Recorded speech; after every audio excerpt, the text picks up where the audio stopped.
Olá, eu sou o professor Antero Arantes Martins, desembargador do trabalho do Tribunal Regional do Trabalho da Segunda Região, professor universitário há mais de 25 anos, e esse é o canal do CEAJUR, Centro de Estudos e Atualizações Jurídicas.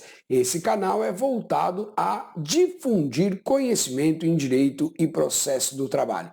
Hoje nós vamos falar sobre as prorrogações lícitas da jornada de trabalho. Mas antes disso, se você ainda não é inscrito no canal, inscreva-se no canal, ative aí o seu sininho e não esqueça de deixar os seus comentários aqui sobre o vídeo de hoje e também as matérias, os temas que você gostaria de ver aqui no canal do CEAJUR. Bom, muito bem. A jornada de trabalho, ela é considerada jornada normal ou extraordinária. O que é uma jornada normal? A jornada normal é aquela que fica dentro, que obedece os limites da Constituição ou de alguma lei específica que seja aplicável àquele contrato de trabalho, ou ainda da norma coletiva do contrato individual do trabalho. Ou seja, é preciso verificar qual é a jornada aplicável naquele caso e verificar se o empregado cumpriu, ficou limitado àquela jornada.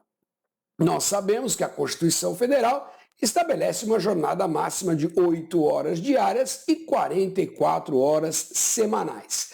Mas existem leis específicas que, por vezes, fixam jornadas menores. O exemplo clássico é a situação do bancário, que tem jornada de 6 horas diárias, o jornalista tem jornada de 5 horas diárias e várias outras profissões têm jornadas diferenciadas.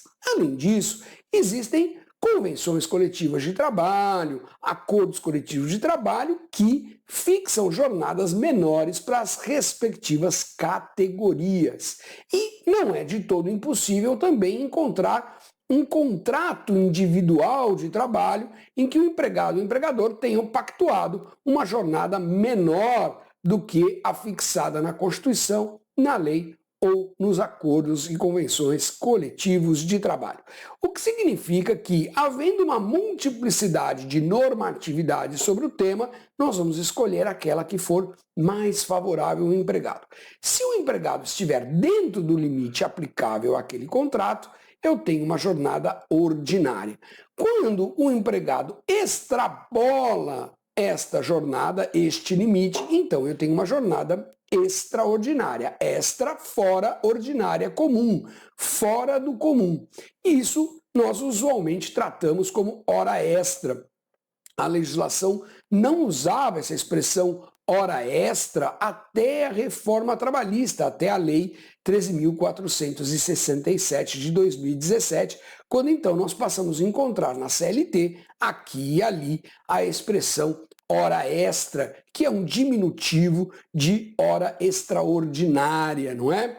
Bom, muito bem. Então, a hora extraordinária ela pode acontecer tanto por antecipação ao horário de entrada, quanto por prorrogação ao horário de saída. Isso depende do caso em concreto. Mas a pergunta é lícito no Brasil fazer hora extra? Bom, existem situações que sim, que a própria legislação permite que o empregado faça um trabalho extraordinário, não é? Antero, por que eu preciso saber disso? Se for lícito, o empregador não tem que pagar a hora extra? Claro que não. Se for lícito, o empregador também pagará a hora extra, porque o contrato de trabalho é sinalagmático, não é comutativo, significa que se o empregado trabalhou, ele tem que receber. A questão da licitude da hora extra se prende basicamente em duas situações. A primeira é saber se a ordem do empregador para que o empregado faça aquele trabalho extraordinário é uma ordem lícita ou ilícita. Se ela for ilícita, se ela for contrária ao ordenamento jurídico, o empregado tem o direito de resistir, tem o direito de dizer não vou fazer, sem que pratique um ato de insubordinação, sem que pratique justa causa. Ao contrário, A exigência habitual de jornada extraordinária por parte do empregador, quando não estiver numa das hipóteses que nós vamos estudar aqui, é que pode configurar justa causa patronal, rescisão indireta do contrato de trabalho.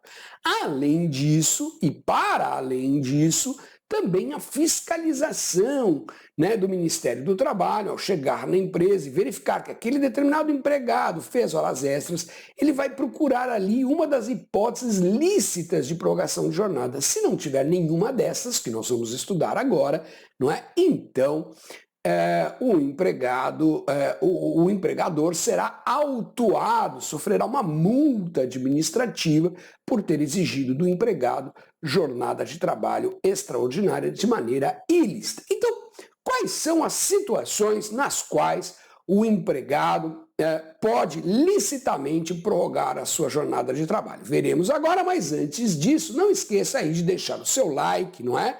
E se você ainda não é inscrito no canal, inscreva-se no canal e também ative o sininho para receber aí o aviso dos nossos próximos vídeos. Bom, muito bem, a primeira hipótese de prorrogação lícita do contrato de trabalho é o acordo de prorrogação de horas. É um acordo muito simples entre o empregado individualmente considerado e o empregador. Então, vai lá, o empregado guinho e negocia com o seu empregador que ele pode fazer mais jornada de trabalho além dos limites legais ou contratuais. Este acordo de prorrogação não obriga que o empregador exija as horas extras todos os dias. Apenas este acordo de prorrogação faculta o empregador exigir até 2 horas de trabalho extraordinário por dia daquele empregado. Veja, muita gente fala assim, o empregado pode trabalhar até 10 horas. Não é verdade. Porque se a jornada daquele empregado for de 6, então ele só pode trabalhar 8. Se for de 5, ele só pode trabalhar 7. O que a lei diz é que, pelo acordo individual de prorrogação de jornada, o empregado pode trabalhar mais 2 horas além do seu limite legal. Então, se houver o acordo, pronto, está lícita a exigência do empregador para que o empregado faça hora extra. Obviamente, o empregador pagará pelas horas extras que exigir do empregado, mas aí o empregado não tem o direito de recusar, não é um ilícito patronal se houver esta exigência. A segunda situação, que é muito comum e foi bastante alterada pela reforma trabalhista, pela Lei 3.467 de 2017, é o acordo de compensação de horas, não é? O acordo de compensação de horas tem uma série de modalidades. Significa que o empregador pode exigir que o empregado faça mais 2 horas de trabalho no dia, mas não pagará estas horas. Ele concederá um descanso equivalente ao empregado num outro momento.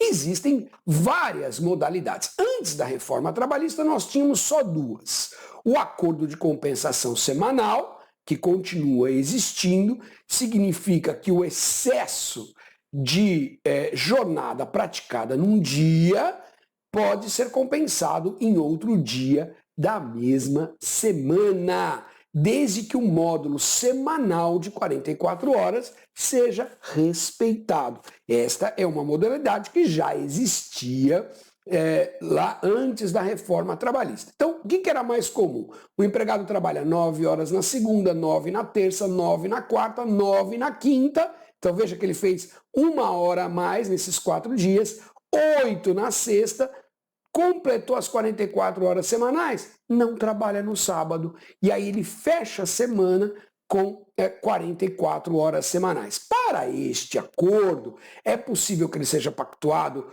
por negociação coletiva e também por acordo individual, ou seja, o empregado individualmente considerado, ele então pode negociar com o seu empregador, não é preciso sindicato. A outra modalidade que já existia antes da reforma era o conhecido, banco de horas, que é um acordo de compensação anual, O acordo de compensação anual funcionava, recebeu esta alcunha, né, este apelido de banco de horas, porque ele funciona como um banco mesmo, não é? Então eu tenho ali um sistema de crédito e débito. O empregado faz a prorrogação da jornada, aquelas horas são creditadas na sua conta.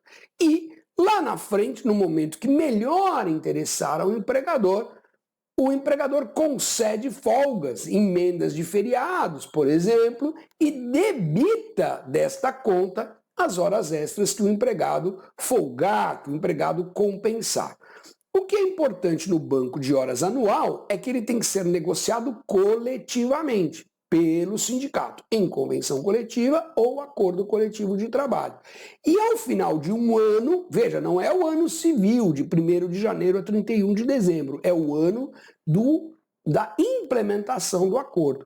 Ao final de um ano, essa conta tem que estar zerada. Mesmo que o empregador renove o banco de horas para mais um ano, não há saldo a transportar. O que tiver de excesso neste momento tem que ser pago como hora extra e o segundo acordo começa zerado. Esta é a situação do banco de horas anual.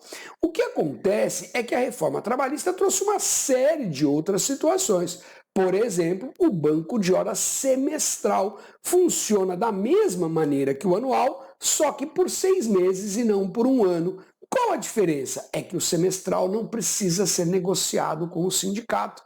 Pode ser negociado com o sindicato? Claro que pode. Mas pode ser negociado também com o empregado individualmente considerado. Então, obviamente que, a partir daí, a gente já tem uma situação que dificilmente nós encontraremos mais acordos anuais, porque para o empregador é muito mais fácil negociar diretamente com o seu empregado 2 acordos de 6 meses do que negociar com o sindicato um acordo de um ano, não é mesmo? Então, o acordo semestral funciona, é um banco de horas que funciona igual ao anual, só que pode ser negociado diretamente com o empregado e o seu limite passa a ser de 6 meses e não de um ano, mas o sistema de crédito e débito é o mesmo e quando o acordo tiver que ser renovado, o saldo positivo tem que ser desconsiderado. E a reforma trabalhista ainda trouxe também a possibilidade, modificando aquele acordo semanal, que continua existindo, para o acordo mensal, não é? Desde que a soma das jornadas do mês totalizem as 44 horas, o acordo mensal também pode ser negociado. Então vejam que existem aí uma série de situações em que a compensação pode ser pactuada entre empregado e empregador. E vejam, ainda existe uma polêmica no sistema 12 por 36. Tem quem considere um regime de compensação, tem quem não considere. O Tribunal Superior do Trabalho, na sua jurisprudência majoritaríssima, entende que o regime 12 por 36 não é um regime de compensação, é um regime especial de trabalho e portanto, para o regime 12 por 36, não se aplicam,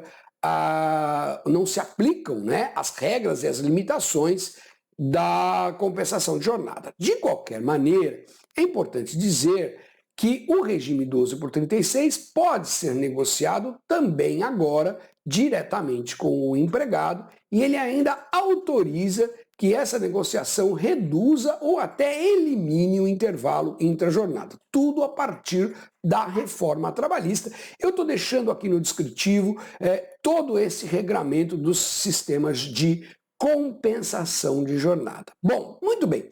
Para além disso, eu ainda tenho várias situações, mais 3 situações em que o empregador pode exigir do empregado a prática de jornada extraordinária sem acordo, sem negociação prévia. A primeira é a situação de força maior.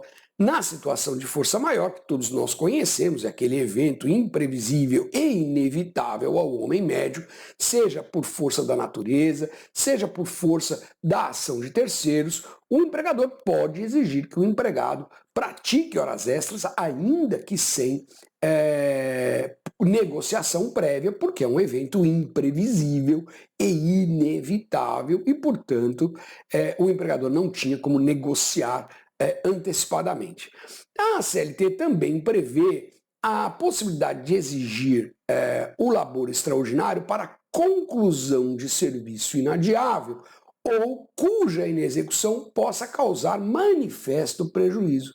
Só que neste caso, a exigência é de no máximo 4 horas no mesmo dia. Então, vamos imaginar lá que por um motivo qualquer, uma construtora iniciou a concretagem de uma laje e chegou às 17 horas e a concretagem não terminou. Nós sabemos que se a concretagem não pode parar no meio, se os empregados forem embora às 17 horas, todo aquele trabalho será perdido, terá que ser jogado fora, terá que começar de novo, não é? Então, nessa situação, para concluir esse serviço inadiável, o empregador pode exigir que o empregado fique até mais 4 horas para a execução deste trabalho, tá certo? E a última situação é a recuperação de horas, né, paralisadas involuntariamente. Aqui a pegadinha está no involuntariamente. Muita gente acha, e isso cai bastante em concurso, ou provas em geral, né, que você pode exigir a recuperação de horas, por exemplo, para recuperar as horas paralisadas em greve. Pela lei não pode, porque a greve é uma paralisação voluntária. É claro que quando faz um acordo coletivo para pôr fim à greve, o sindicato pode negociar essa recuperação de horas, mas aí vai estar no acordo coletivo. Pela lei, pelo artigo 61 da CLT, você só pode paralisar, recuperar as horas paralisadas se a paralisação foi involuntária. Então vamos imaginar aí uma situação em que faltou energia, não é? E aí a indústria não pôde trabalhar naquele dia. O empregador dispensa os seus empregados, fala, hoje nós não vamos trabalhar, não tem energia, as máquinas não têm como funcionar. E aí, essas 8 horas que os empregados vão ficar em casa sem trabalhar, elas podem ser recuperadas futuramente.